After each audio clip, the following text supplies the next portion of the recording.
Hey, what's up guys? My name's Samuel Leeds. This is Rani. And Rani put her son, who was, how old was he at the time? 17? 17, through my training academy to learn about property, even though you were planning on putting him through university. I was. And your daughter went through university? Yeah, both daughters. Why did you choose to put Josh, your 17-year-old son, through my property training academy and pay £10,000 for that and not put him through university? Well, originally it was just to shut him up, really. But he dragged me to a seminar. And, to my seminar? Yeah, and then I felt I had to apologise to him. Because he'd been going on about property for ages, yeah. talking about me. Yeah. You thought it was a bit... And he had me sold. Okay, so he brought you along to the event and he's like, I really want to do this. You put him through. Yeah. Let's have a chat with Josh and see how he's doing some months later. Josh, you were 17 years old when we met. Yeah. You started watching my YouTube videos from 16 years old, and your parents kindly let you go through my training academy. How's it going? Really good, really good. So you've been now a member of the academy for 8 months. Yeah. You've done your first deal, which was a put your money in, pull your money out. And how much money was left into the deal? £63. Dude, that is ridiculous. Yeah. So effectively you bought a house for £63. It's a dinner. Yeah, it's the price of a dinner. Yeah. You also have packaged and sold a deal. Yep. Started with no investor list, no knowledge about property. You just watched Grant Cardone and people on YouTube. Literally, that's all I ever did. All right, so tell me, how did you get started? What made you want to get into property? Where did that burning desire come from? So this goes really far back, as far as I can remember. Always wanted to be in business. I knew that was the way to go. Wholeheartedly knew that that's what you got to do. And then I got really serious when I was 14. I read Rich Dad Poor Dad. That got me very inspired. And then after that, I just started watching like everybody. Grant Cardone, Robert Kiyosaki, Dan Pena, all these different business moguls and influencers. And I was reading about very successful business people from the past: Andrew Carnegie, Rockefeller, Ford, basically everyone in Think and Grow Rich. And it put me into that state of mind of it can be done. And then I decided to then start to apply what I'd learned, and had a couple of little entrepreneurial ventures. And then GCSEs came around. I was just purely focused on that. Then that summer holiday, I had my prom, and I had a family friend who's very successful, and he drove me to prom in his Lamborghini. I remember when I was sitting in that car, it was like, I need to work now. I need to work. If I want this, I got to work. And after that, it just full steam ahead. Literally went, and I just haven't stopped since. That's awesome, man. How did you come across my YouTube channel, and how did you get yourself to the crash course? Okay. And how did you manage to get your parents to come? Okay, so to start off with how I found your YouTube channel, I was already reading Robert Kiyosaki and Grant Cardone. I was doing a lot of research on them and their industries. That's American property. I turned 16 and I realised I need to look at the UK. I'm not in America. And then I did the Google search, how to invest in UK property. Couple of forums, your videos came up. I remember watching you. I remember seeing you just shouting down the camera, "This is how you do it. This is what you got to do." And I was like, okay, he's got the most energy. I got to follow what he's teaching. And I was literally, I binge watched your videos a lot. I went through all of them. I tried to pick up everything. I took notes, and it made me think like, right, I'm watching the YouTube. Now I need to meet this guy in person. I remember I was speaking to my parents because I knew I wanted to get involved in property. And I was really driven to do it. I'd done a lot of research on it, but when I was doing more due diligence and I found you need to be 21 to invest, I was like, okay, I need to do something for the time being. And I had another online business going on, but I didn't contribute. I didn't put enough into it because I was just property obsessed. I was obsessed with it. While I was doing my online business, dropshipping, I couldn't think about anything else but property. I remember I decided like, right, I'm just going to pull the plug in it. I'm just going to go for property, because I discovered that, there are things you could do. Exactly what I've done. I've done buy, refurbish, refinance with a guarantor. I've also been able to package and sell a deal through a co-sourcer. So it's being creative. It's thinking outside of the box. Don't think one way. It's like in Think and Grow Rich. There's a saying, as well in the first chapter, 3 feet from gold. You're going to find one little bit of success. You're going to have a barrier. You're going to think there's nothing left there. And then what you need to do is you need to look deeper. You need to look more. Don't just pack up and go home. You need to look further, expand. And then you're gonna find that success. And that's exactly what happened. I needed to then bring my parents along to the event because I knew for them that it would get them along as well. And I brought my mum to a seminar. She already said she was sold. She was driven for it. That's all she wanted to do. My dad as well. Then we decided to bring my dad on. My dad's the man of the house. Everything goes through my dad. So it was literally like, okay, how do I persuade dad to get involved in this? Brought him onto the crash course, and he just said, right, okay, we're going to get you on the training. I was like, what?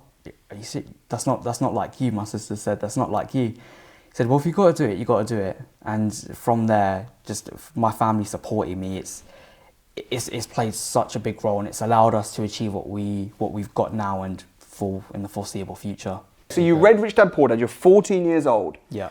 And again, that's a crazy thing to do, because most 14-year-olds wouldn't be like, I'm going to read a book that's got nothing to do with my studies.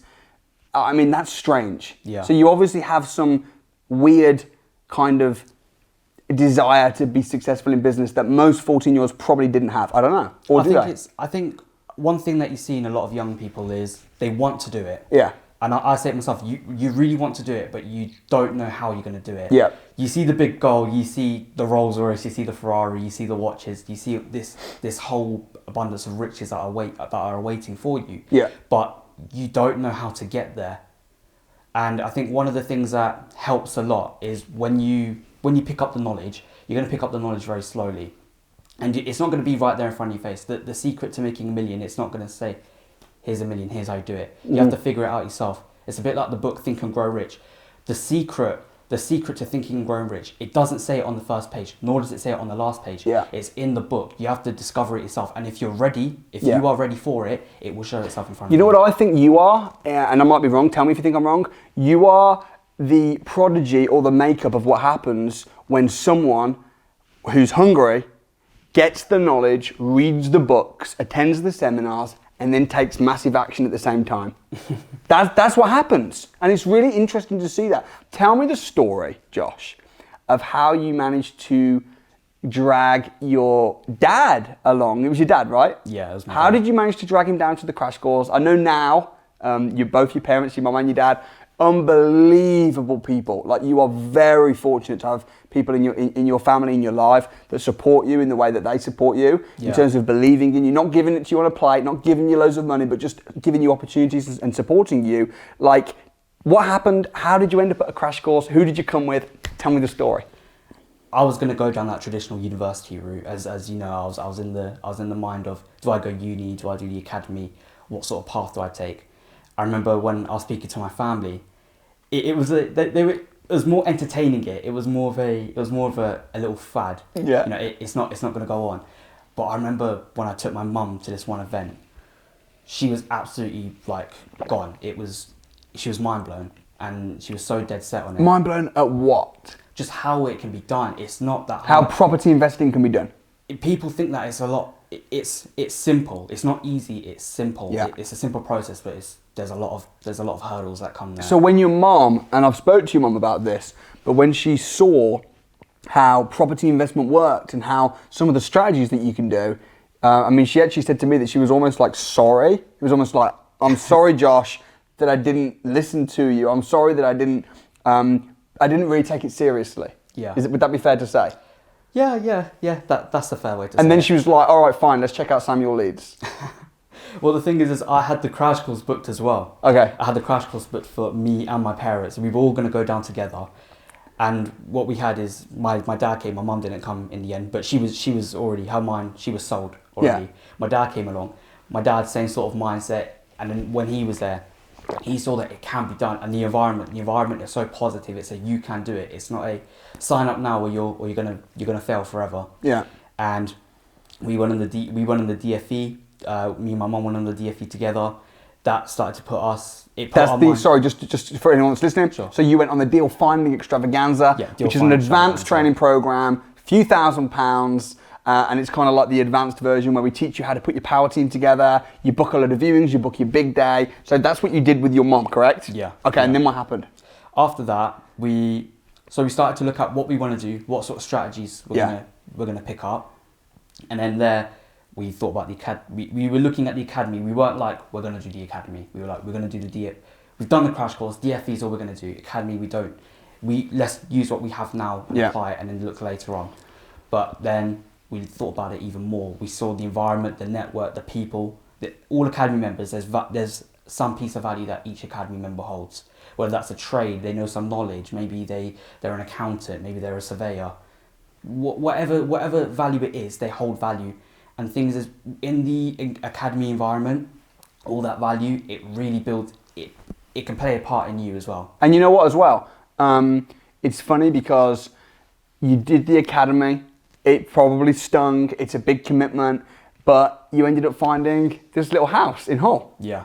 So talk to me about the figures and how you found that. So found it on Rightmove. And did you find it? Yeah. Okay. And I was starting to get involved in deal sourcing, and I was planning my big day. So for this big day, we viewed 8 houses in total, and we went down, we looked at all of them. They're all very good. The one that caught our eye the most was this one that we went for. They wanted £45,000 for the house, highly motivated seller. The house needed work done to it. I was looking for the grittiest house that there was. The grittiest house? Yeah. Why?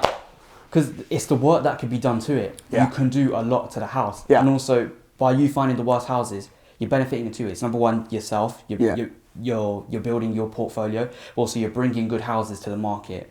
You're providing good housing for people, and for some people, that's what they want, and you've provided it for them. And I guess the thing is, if you can find a house that has a problem, and you can fix that problem, you're going to push the value up, right? Exactly. So, firstly, because I know that's what you did, so we're going to go through what happened. So, firstly, it's on for 45.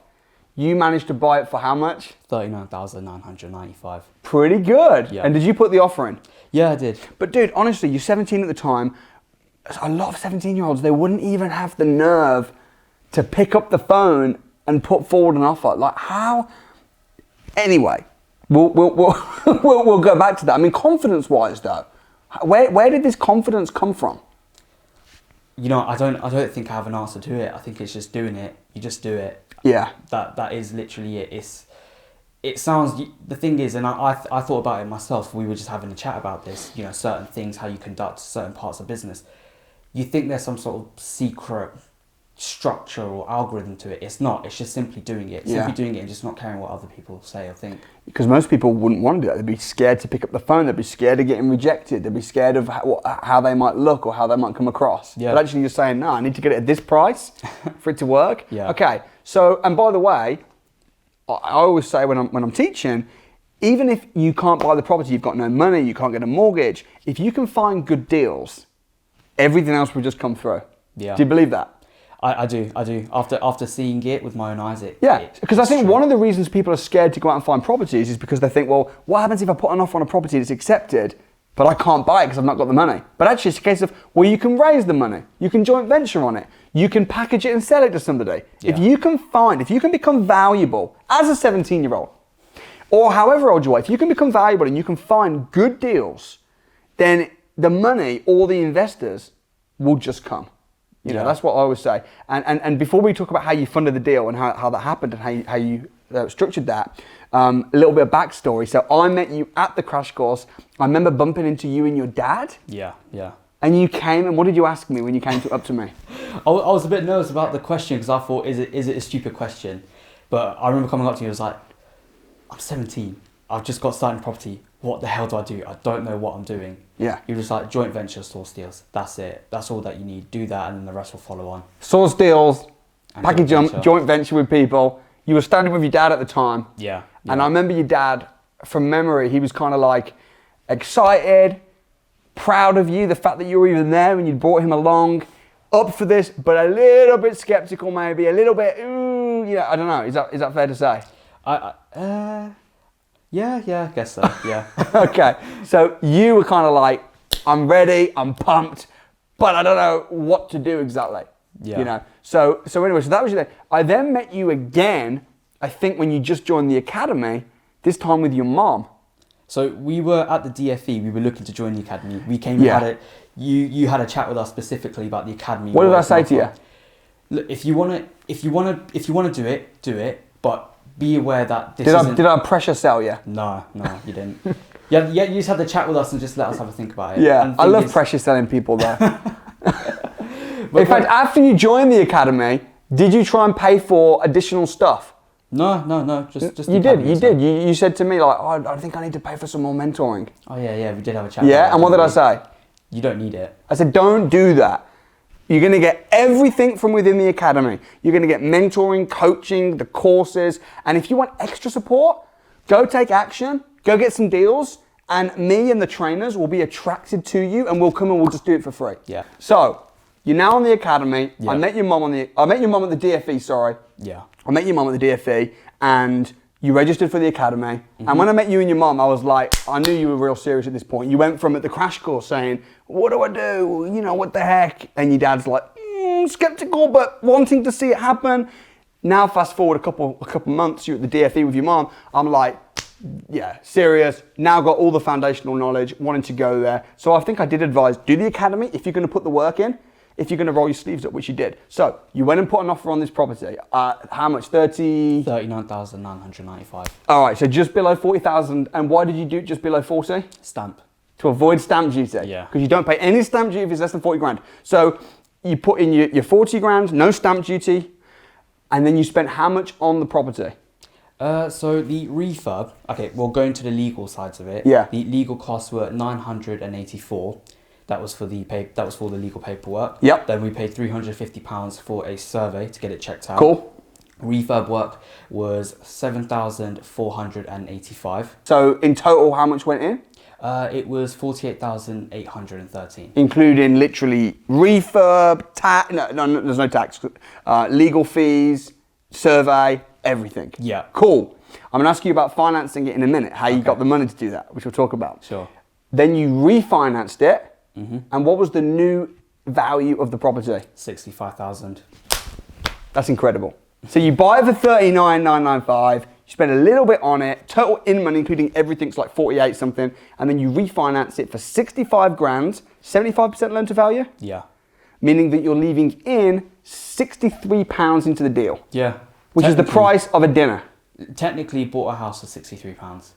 And then your mortgage, 75% loan to value mortgage. What's your mortgage? What are the interest payments? £97. £97, and you've already got the revalue in, and you've got tenants looking, and how much is it on for the market? So in the area, you can get £425 to £475. Yeah. With the standard of the work that we've done, we've been able to get the top end of the rent, which is £475. And at the moment, with the lettings agent, we've had some interest in the property. Yeah. So hopefully we should have a tenant come in very soon. Great. That's all. And how long has it been on the market? It's been on the market for just 2 weeks. Okay, cool. And you've got interest. You've got people. We've got people calling in. So as far as the lettings agents know, it's all green lights. Okay, so awesome deal. And as I said a moment ago, you find the deal, everything else comes into place. Now, you financed this, correct me if I'm wrong, so your parents, who you got down to the crash course, you know, your mum is on the academy. Is your dad on the academy too? No, just No, your mum's on the academy. They put the money in. Yeah. Right? But they've pulled the money out. So from their perspective, they put the money in, they pulled the money out. So they're not down financially. Well, correction, they're down £63. But from your point of view, you found the property, you pulled your folks in on the whole business anyway. Yeah. Like, yes, you've not done it alone. Yes, you're not self-made, because no one's self-made. But like in my perspective, I think you've pretty much like single-handedly kind of made this thing happen. Which for 18-year-old, I think is just ridiculous. And for people watching this, because the thing is, your mind will always go to an excuse. I know there'll be people watching this and I go, oh, well, my parents wouldn't give me the money. It's all right for him. You know, or well, my uncle or whatever didn't give me rich dad, poor dad, and people always try and find excuses. But the bottom line is, you came to the crash course as a teenager with no money, with parents who aren't like rolling in it or anything, but just, you know, you got them in on the vision. Yeah. And I mean, what would your advice be to a young person watching this? To anyone who's around like my age group. Yeah. Just do it, but get training for it. I think one of the biggest mistakes that you can make at your age is taking that financial risk and messing up big time. And then all it does is, yes, you're gonna come back from it eventually, but in your mind, you're never gonna go back for it. You're gonna say it doesn't work. It's not proven. It's just someone got lucky. So get the professional help, get the advice for it, and also another thing is try to surround yourself with like-minded people who are in the same industry as you. Try to speak to them, because for some people, what might not mean anything to you, it means something to someone else, and vice versa. You might have a piece of value that for someone who's starting out in the industry, that could save them a lot. So definitely try to surround yourself, communicate with people. Okay, what advice would you give? Because I think personally, bringing in parents or family members, if I'm advising a 16, 17, 18-year-old, it's really helpful. If you can get other people in, family members that might have a bit more experience, if they've got a little bit of finance or equity or whatever, if you can get them in on the vision, rather than saying, oh, can you lend me some money? And they're like, what for? Oh, I want to do some property investment thing and I want to join this academy. And they're going to think it's real risky. But if you can pull them in on the vision so that they can see it for themselves, like your mom did, when she's like, oh my goodness, I can see it, this makes sense. I think that is amazing if you can do that. Now, not everybody's going to be able to do that. Maybe some people's parents would just be like, no, I'm not coming to a crash course, it's stupid, in which case maybe try and find someone else to bring in. But what advice would you give? How do you get people to come in on the vision? Just show them the proven results. Show them the proven results. That's what I did. I showed my family. My family already wanted to get into the industry, but show whoever you're trying to persuade to get into it. Just show them what can be done. That it can be done. That's it. And then you got to let them wait. It's going to take them some time to take it down and try to understand everything. But eventually they will then end up saying like, yes, let's go for it. Because I think ultimately most parents do want the best for their kids. Like most parents, they want their kids to be comfortable financially, they want them to be happy, healthy. That's pretty much every parent. The thing is, some parents might think in order to be financially comfortable and happy, they need to go to uni, they need to get a job, so in their mind, that's what the kid needs. So it's almost about saying, actually, there is an alternative route, which is a very good alternative route, which is very, financially viable, that works. I mean, would you agree? Yeah, I would agree. I think one thing that like you've already just said, parents want what's best for their kids, but also at the same time, it's also what your parents know is what works. But the thing is when you going back to what I said, when you try to show that it can be done, then you just have to be patient and wait for it. I think that's the thing that I had. Like both of my sisters went to university, and they're very successful. The two of them, they're very, very successful, and they're in very good jobs. But for me, it just wasn't for me. And even then, when you have other people around that who've even been to university or whatever sort of life route they've taken, even those people, you show them the results as well, and then they'll persuade that person, that original person you're trying to show. That's like what my sisters did when I was trying to show my family about property, and it can be done even at my age. My sisters were the first people to say, look, like, let him do it. If he's saying that it could be done, then let him do it, and let's see what happens.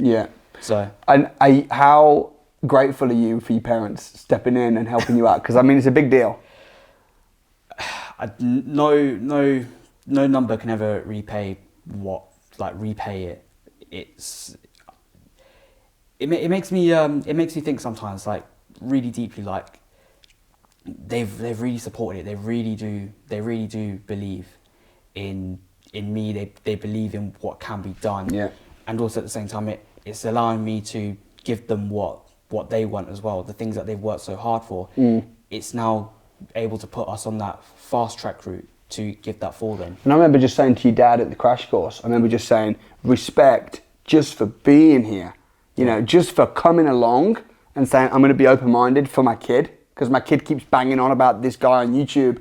Like, I'll come along just to see. Like, I think respect, because some people wouldn't do that. And I know for me, my stepdad, he didn't give me any money. A bit like in your situation, a little bit. The structure of the deal was different. He hosted my first property because I was too young to get a mortgage. And in the same way, your folks, actually, they're not down financially.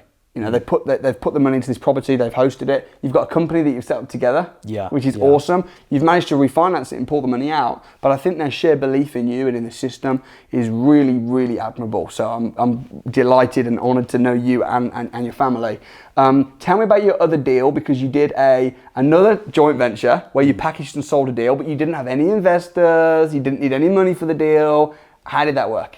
So same sort of thing. Our patch is Hull, and we had another big day. We were going down to view a couple of properties and view the buy refurbish refinance deal. We were going to take a look at the work and see what's been done, and we literally found this property on Rightmove again. Gave the agents a call, see if they'd be interested in the if would offer. They said yeah, they could consider it. Went down there, took a look at it. It's a turnkey HMO. No work is needed at all. It's a 6-bedroom. It's doing £350 a room, which is doing £2,100 a month rent by all 6 rooms. No work is needed at all. Literally no work. And I was able to negotiate the price down. So originally wanted 155,000. I was able to get it down to 138,000. Okay.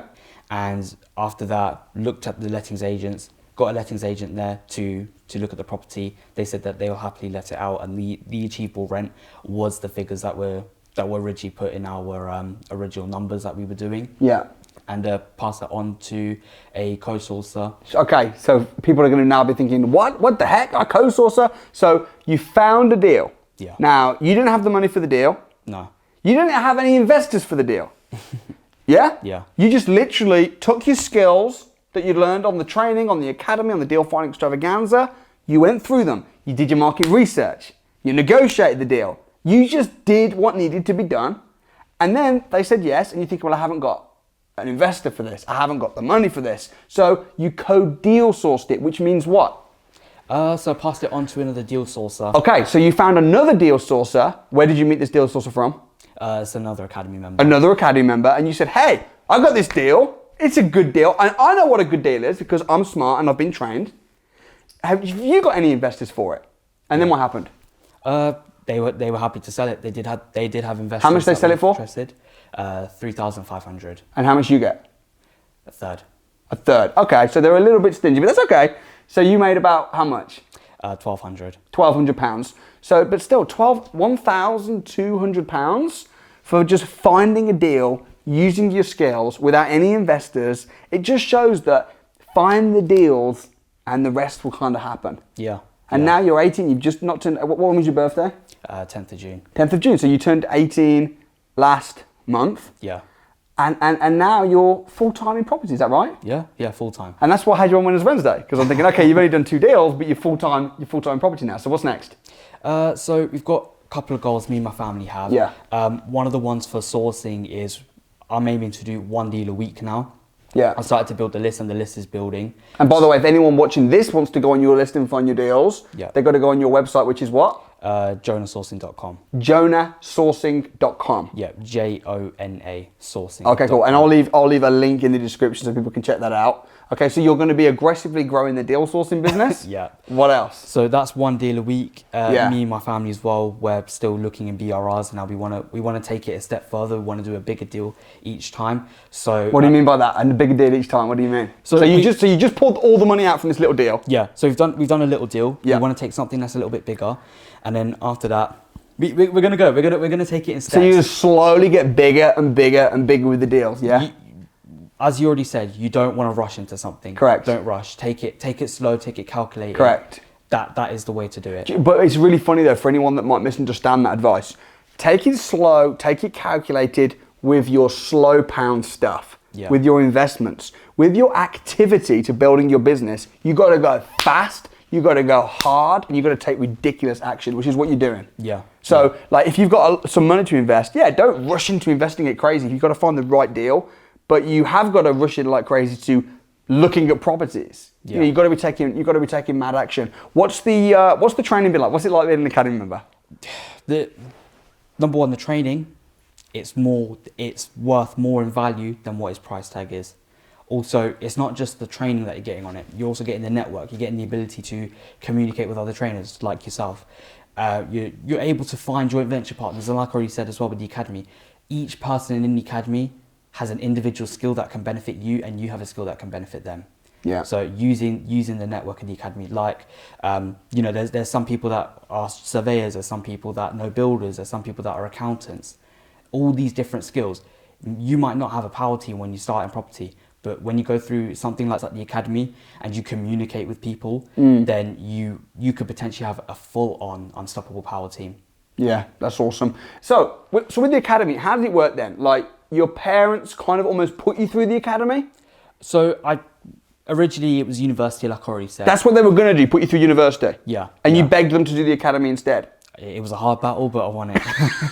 Okay, because again, like, people will say that. People will say, it's all right for you, your parents put you through Samuel's training. But parents put kids through university all the time. Yeah, yeah. So you and you, for you, it was either a choice of, you know, are you going to go through uni? Are you going to go through the academy? Yeah. And people don't see it as an option, but it's interesting to see what happens when, and don't get me wrong, and you'll be the first to say this, you've got to put a lot of work in, right? The one thing that I say with the academy, and I say it wholeheartedly, is it's £10,000, right? That's a lot of money, especially to an 18-year-old. That's a lot of money. But what you need to do with the academy is, that's not your ticket to the riches. You're not going to join the academy 6 months later, a Rolls Royce appears at your front door. Yeah. I know it's a bit extreme, but it's what I mean is that you have to put in. What you put in, you get out. Yeah. All that what the academy does is it gives you the knowledge, and it saves you 5 to 10 years of mistakes, rejections, all these different things that add up to your success. Yeah. It just answers your questions there. By you, if there's something that you don't understand, the academy will answer that for you. Yeah. So that 3 years down the line, when you do that specific strategy that originates that question that you want to ask, you're not going to discover it by messing up on it. Yeah, I think that's so important, Josh, because it's the same as you go to Harvard Business University and you spend, I don't know, tens and tens of thousands of pounds. You're not going to suddenly become a millionaire businessman. No. You're going to go through the training and you're going to have the tools. Yeah. But each individual has to then put the practice in and implement what they're doing. Exactly. And that's what you've been doing. You've been working hard. How many properties did you have to view to get that first one? So originally with that one, it was about 15. 15, yeah. And again, if you view 14 houses and they're all no good and they don't work out, natural human reaction is to say, this doesn't work. But originally it was 8 in Hull, and then the rest were, because we were still trying to keep our options open. Yeah. We were looking a little bit at service accommodation, a couple of rental rents. Yeah, sure. So we were looking around, but I think when we originally saw that one, we went to Hull, we saw these BRR deals. Yeah. It just shows like, that is the strategy that we want to go for. Yeah. So, but I like students like you, because when you join the academy, you're almost comparing it to university. So you're like, I've got university as an option. Yeah. I've got the academy as an option. When some people join the academy, you know, and we have to warn these people off, because they think, I'll join the academy and then 6 weeks later, I'll just be rich and all my money problems will be over. It's like, no. When you go to university, people in their mind, they think long term. Yeah. I'm going to go to uni. I'll spend a few years there, I'll graduate, then I'll go and get a job, and the university will give me an opportunity to get a job, then I'll work my way up. That's how people think. Yeah. And the academy is no different. You register for the academy, you get the training, you get your first deal, then you work your way up, and this is a long-term gain. It's not get rich quick, it's get wealthy over a period of time. And it can be months for some people and it can be years for other people. It depends on a bit of luck and a bit of how much you work and a bit of natural ability as well. But ultimately this is a long-term game. And what you've done, how long have you been on the academy? Just hit 8 months. 8 months. Yeah. And a few months of that's been locked down. Yeah. Has the support been good throughout lockdown? Support's been great.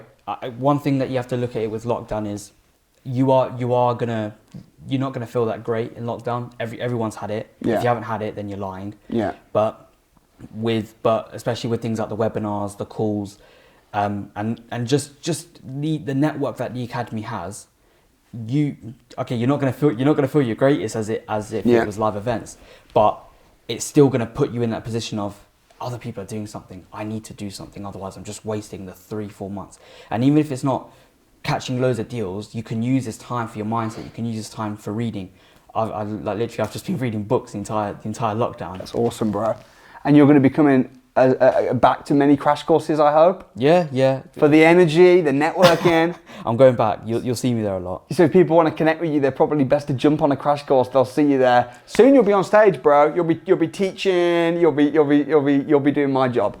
What would your best advice be to someone that's saying, I'm prepared to put the work in, I'm prepared to put the time in, I'm prepared to work hard, but what are my best steps? What are my next steps? What do I need to do? What would your advice be? From my experience, and I also take into consideration, I've been in a really good position with my family being very supportive. Yeah, sure. But find your opportunity. Know how to discover an opportunity. Yes. Opportunities, majority of the time, they come across as curses, but they're a blessing in disguise. I believe that completely. Try to find your opportunities there.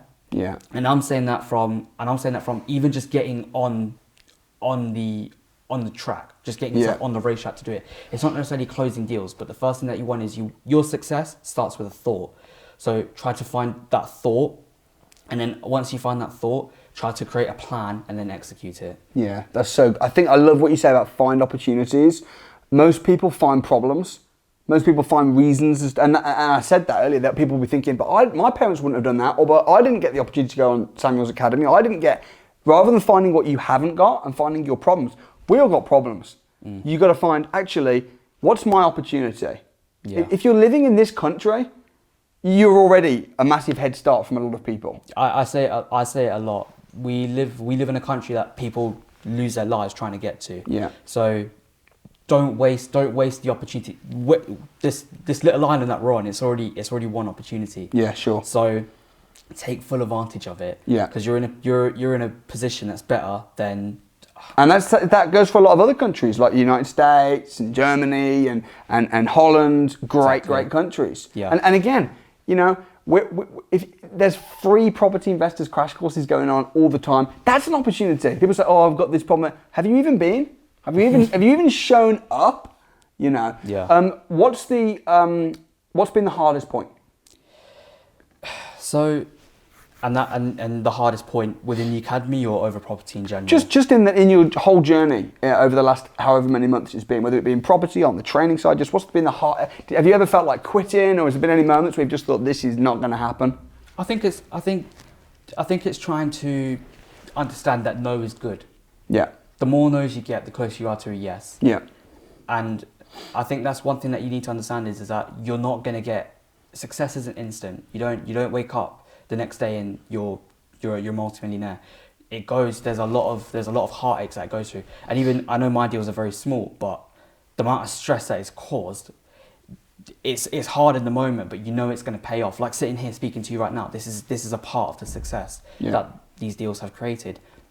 So overcoming the crappy feeling that you're going to have. You're going to have a crappy feeling, but if you feel that, it's good because you're doing something. Yeah. If you didn't feel this way, you're not doing enough and you don't care about it enough. Your goals mean nothing to you. It's just something that you have in your head, or it's a screensaver you have in your phone. It doesn't mean anything to you. When you're trying to take the action and be honest with yourself, when you know you're taking actual serious action and nothing's coming from it, it's because your opportunity, it hasn't come for you yet. You're ready for it, but it hasn't come to you. Yeah. So you, once again, going back to opportunities, know how to discover them, because they come completely not in the way that they should look. That's really powerful. And I think as well, getting used to hearing no. Yeah. Getting used to being rejected, because it's going to happen. You know, you want to be successful. How did it feel though, getting the keys? Because I know I spoke to your parents and I said, look, this is Josh's house. You know, this is Josh found it. We came in on it for sure, but we've pulled our money out. This is Josh's house. This is his thing. As a teenager, having keys in your hand to a house that you can say, that's my house. Yeah. I mean, how did that make you feel? Just like, is this actually happening? That's the feeling. Is it actually happening? Because your first deal was your baby. Yeah. That's. I think I don't know how you feel about it, but for me, I don't think I wouldn't want to give away the deal. Dude, I've still got my first house. Yeah. The one that I bought when I was 7, I still got that. And it's doubled in value. Yeah. You don't want to give it away because it's so important. It's like wherever you're going to be in 10 years, 20 years, you're still going to remember that's my first deal. Yeah. And I think it's a very powerful thing, and it makes you, when you look at it, and I've only done one, but I'm going to do more in the future. You're still going to look back at that first deal and think, amount of heartache that gave me, but what it's created. Yeah. So it feels, and I'm saying that like I'm looking years in the future, but you do think, when you look at it, you think, I'm holding these keys. How many keys is this going to be in my hand in 12 months, in 2 years, 5 years? So that's awesome, man. And the mortgage payments are like 90 something pound a month. Yeah. The rent's going to be, you say about 475, but even at 450, that's good profit in that. Yeah. Some good monthly cash flow. It's only small, but you pulled all your money out. Exactly. Bought a house for £63. Yeah, and it's going to make you probably £200 or £300 profit a month. Yeah, yeah. Which is absolutely insane. And you managed to keep the refurb. How long did the refurb take? Refurb was about 2 months. 2 months. Yeah. And did that go smoothly? Were there any problems? It went pretty well. Any tips on managing a refurb? For the teenagers listening that are going to be managing refurbs? Nothing really specifically. I think just keep a close eye on it and communicate with your builders. You had like a little WhatsApp group going, right? Yeah. That was one thing that I'll give you the builders. need that. Yeah. Even if your builders aren't going to do it, then do that and just keep in contact with them. Yeah. Constantly. You don't need to call them every single day because that's just going to annoy them. But communicate with them oftenly. Just say like. Where did you find the builders from? Another academy member. There we go. Going back to the network and the power of the academy. The link, man. People say, Josh, they say, the information's for free online. I'm not going to pay for my training. Yeah. What do you think of that? Look, you can do that, but you're going to make a lot of mistakes. Yeah. Don't get me wrong. You're still going to reach success at one point, but that's potentially 5 to 10 years of halts, just pure halts. If you didn't go bankrupt first. Yeah. They say education's expensive, but mistakes are more expensive. Yeah. And if you think education's too expensive, then you should try ignorance. You know what? I do say it though. If you're serious about it enough, this isn't just a little, I hate using the word side hustle, but this isn't just a little side hustle to make max maybe a couple £1,000 a month. Then if you really want it, then take the training and do it. And you've got to see it like university. You don't go to university and just go, let's see what happens after a few months. Oh yeah, I still joke about it with my sisters. My sisters go on about uni and stuff and I say, well, mine's the academy, so I can't really relate to your conversation. Yeah, right. But and you can do both. We've got people that are doing university, they're on the academy. But I'm really, really pleased to know you. I'm really pleased to see that your deal has gone well. You've been a real asset to the academy. You've been an asset to your family. It's great getting to know your parents as well and chat with you guys. So look forward to seeing you flourish and prosper over the coming months and years. And thanks so much for coming on the show and inspiring my audience. Thank you for having me on. Respect, man. Respect.